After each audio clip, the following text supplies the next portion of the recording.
Sweet corn मसला।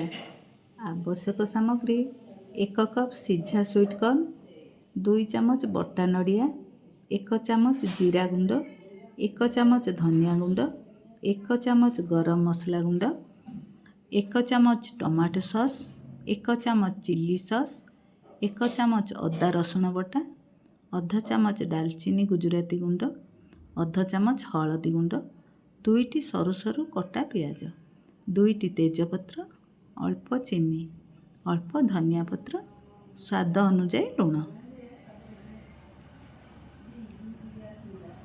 प्रस्तुत प्रणाली। प्यान रे तेल गरम करी चीनी पकांतु।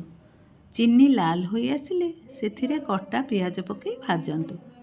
पियाज भाजी होई गले तेजपत्र पकई टिके भाजंतु। एथर रसुण अदा बटा पकाई पुणी भाजंतु। टिके परे जीरा गुंड, धनिया गुंड और बटा नड़िया पकई कसंतु। एथिरे सामान्य पानी देबे। पानी फुटिले सिझा स्वीट कॉर्न और लूण पकई ढांकुणी देदेबे।